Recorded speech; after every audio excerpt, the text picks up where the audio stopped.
Alvorada em Pauta.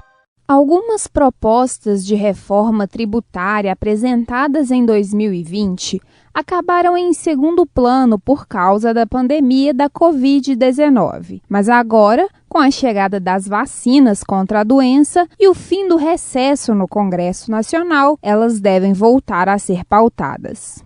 Entre os projetos, um de autoria do governo federal e outros dois do Senado e da Câmara dos Deputados, todos têm em comum a estratégia de unificar impostos e simplificar o sistema de cobranças, com o objetivo de incentivar novos empreendimentos no país. Para falar mais sobre esse assunto, eu converso hoje com o advogado tributarista Leonel Bispo.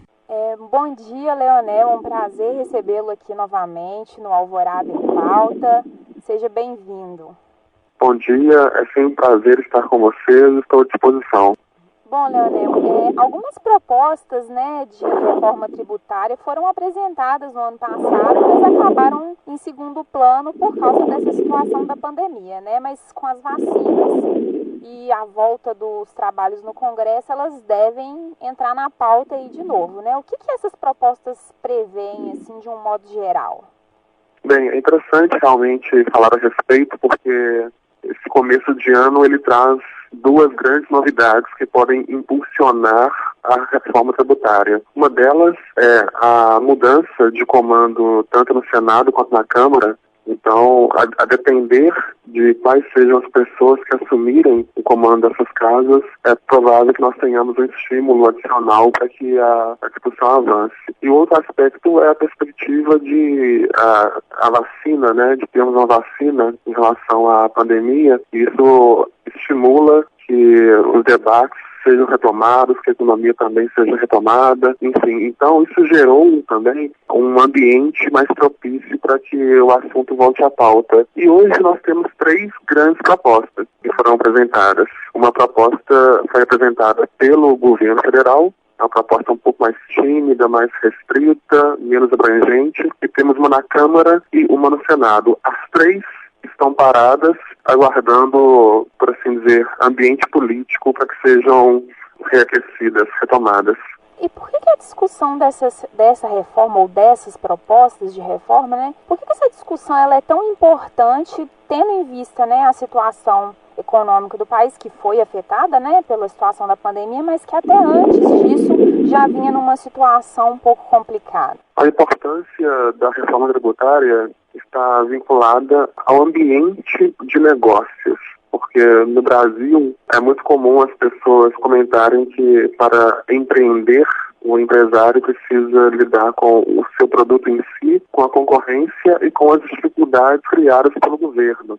Dentre essas dificuldades estão os problemas relativos à tributação, porque até para o contribuinte saber quanto vai pagar e a quem vai pagar, nem sempre é fácil. Há situações em que ele precisa de especialistas em tributação para saber a quem pagar e quanto pagar. E o pior, se o contribuinte, mesmo estando bem intencionado, cometer algum equívoco, ele é cobrado com multa e juros. Então, essa dificuldade gigantesca de se entender, de se compreender a tributação, faz com que empreender no Brasil se torne mais difícil do que deveria. Isso desestimula os negócios e, consequentemente, faz com que a economia não deslanche. Por isso que, uma vez sendo feita uma reforma efetiva, que traga simplificação no sistema, o ambiente de negócios ficará melhor e a economia tende a girar melhor. E uma das perguntas que eu tinha preparado aqui é justamente em relação à saída da Ford, que foi um dos assuntos aí mais comentados nesse início de ano. Essa mudança, desse regime tributário que é considerado por algumas pessoas ultrapassado, tem a ver com essa situação da Ford? A questão da saída da Ford é bastante complexa e é algo lamentável porque vários postos de trabalho foram perdidos. Mas o aspecto tributário, ele é um dos fatores que pode ter contribuído, mas não atuou de modo isolado. A tributação no setor automotivo ela é bastante elevada e quem arca com a maior parte dessa tributação é o consumidor final. Você, eu, os nossos ouvintes. as pessoas que adquirem os automóveis. Então, seja para a Ford ou para outras montadoras, se nós tivéssemos uma tributação mais racional no setor automotivo e em toda a cadeia automotiva, então o preço final do veículo seria menor, a nossa indústria automobilística seria mais competitiva, o nosso produto final seria mais competitivo e provavelmente atrairíamos mais investimentos também no setor automotivo. E você acha que essa questão ela impacta outros setores econômicos também ou ela é bem assim uma característica do automotivo?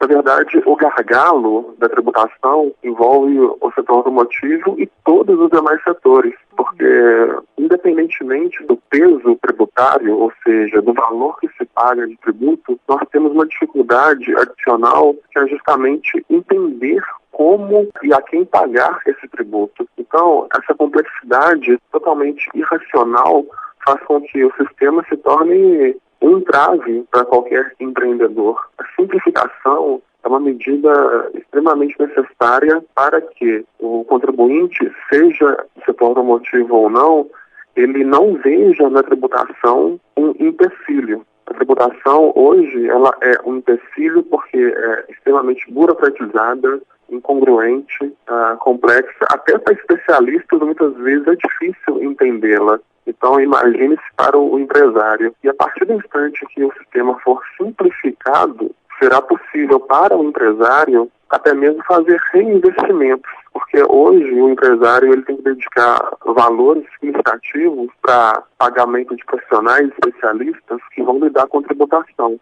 A partir do instante que houver uma racionalização, o empresário pequeno, médio ou grande vai ter condições de realocar esse investimento que hoje é feito para entender a tributação, vai poder realocar para reinvestimento no seu próprio negócio. Então, melhoria de condições de trabalho dos seus empregados, enfim. Então, a simplificação já seria uma grande conquista para qualquer reforma que venha a ser implementada. E aí eu estava dando uma olhada, todas as 3 propostas, elas tratam justamente disso, né? Dessa questão de unificar todos os impostos em um só. Você acha que essa é, então, a estratégia mais adequada para melhorar esse cenário aí ou tem outros caminhos? Na verdade, as 3 propostas, elas reduzem o número de tributos, porque elas trazem a reunião de tributos. Por exemplo, para o nosso ouvinte compreender bem, a proposta apresentada pelo governo federal, ela é mais tímida porque ela elimina 2 tributos e cria um. Mas as propostas da Câmara e do Senado, elas eliminam um número maior de tributos. Mas o fato é que todas têm como ponto comum a tendência de uma simplificação. Isso é fato. Por quê? Porque hoje existe um consenso, podemos dizer até que é uma unanimidade, no sentido de que, como está, não pode continuar. Ou seja, essa complexidade faz mal para todos os envolvidos.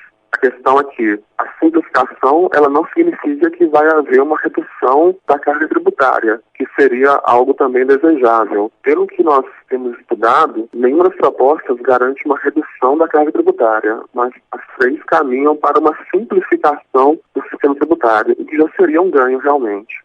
E essas propostas, elas têm impacto no âmbito federal, ou como que é assim, a distribuição? Por exemplo, a gente vai unificar o imposto X e Y, que seria destinado aos estados e municípios. Como que funcionaria essa distribuição dessa arrecadação, se houver aí essa simplificação?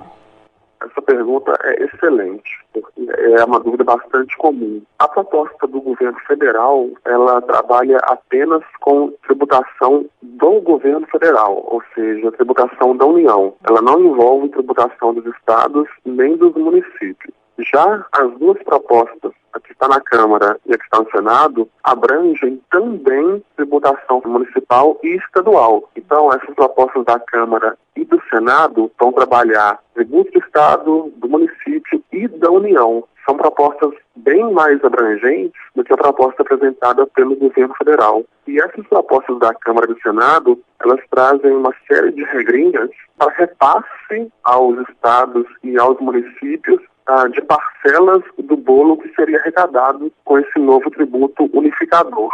Ou seja, se passarem as discussões envolvendo propostas da Câmara e do Senado, então os estados e os municípios também terão alteração nessa tributação, mas não necessariamente terão perda de arrecadação. há umas regrinhas um tanto quanto complexas, por assim dizer, que prevêem um mecanismo para não permitir, pelo menos não no médio prazo, que estados e municípios tenham perda de arrecadação.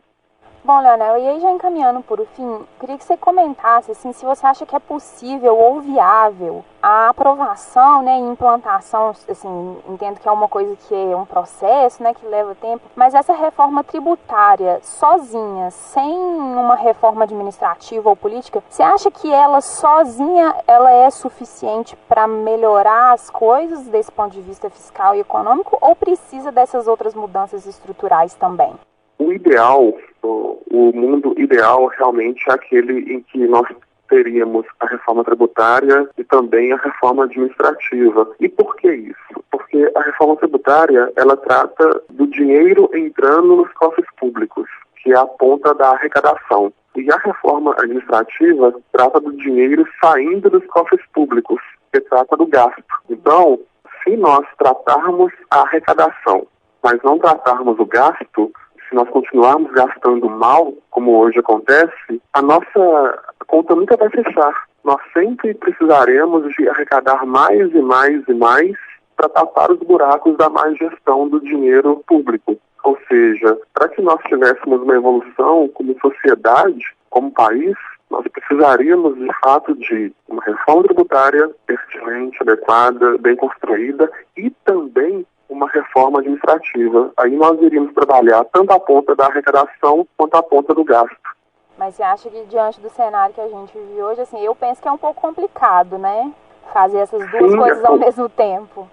É muito complicado. Realmente, o mundo ideal é aquele em que as duas andariam juntas, mas o mundo real, que infelizmente não é tão cor-de-rosa, no mundo real, o que não dá é para continuar como estamos, sem reforma nenhuma. Então, se não houver acordo político, consenso político, equilíbrio político, para que nós façamos as duas reformas, ao menos uma tem que sair. A tributária, se sair, mesmo que não saia de imediato a administrativa, saindo a tributária, nós já teremos um ambiente melhor em termos de negócios, geração de receita, atração de investimentos. Então, se sair pelo menos a tributária, nós já teremos motivo para comemorar. Isso é verdade. Bom, Leonel, eu acho que é isso. Tem alguma coisa que você gostaria de acrescentar, completar?